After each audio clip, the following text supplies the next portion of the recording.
It has been a while since we've done a know-nothings guide to backyard chicken ownership, and I thought that I would share with you what I've done over the past 6 to 8 months since I've started owning chickens. Of course, all 6 of them are doing well, and they seem to get along.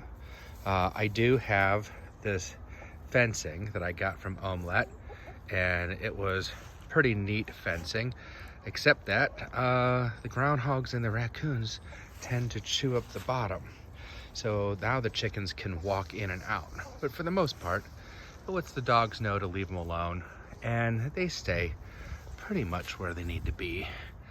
Some of my girls are starting to molt a little bit. But the big thing is what's going on with the run. So we have this run here. I put the straw bales around, and I put some plastic over to keep them dry, and we put some clear plastics on the top. That lets a lot of light in. And then we changed out all of the straw. We have a lot of changes to the actual feeding area.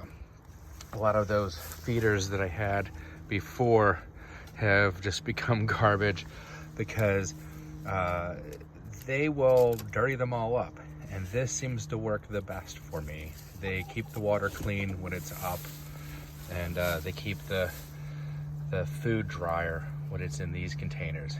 And then for the winter, when it's below freezing like right now, I actually put one of those, and I know the water's dirty, I will change it today, but I put one of those aquarium heaters, and that keeps it from freezing. And there's a safety device that if it breaks, it will stop the electricity.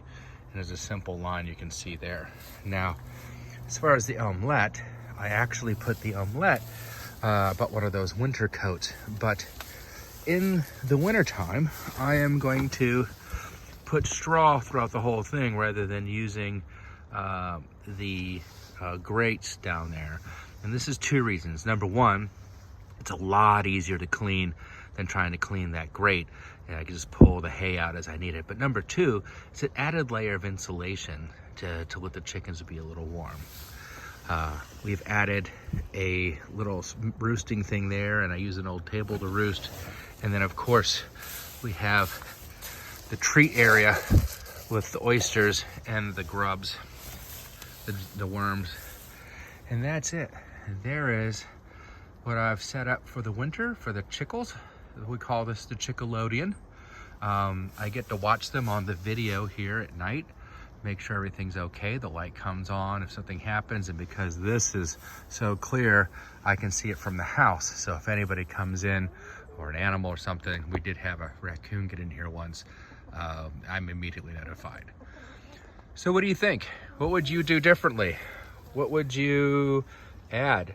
What do you like and what don't you like? I'm curious. Please let me know.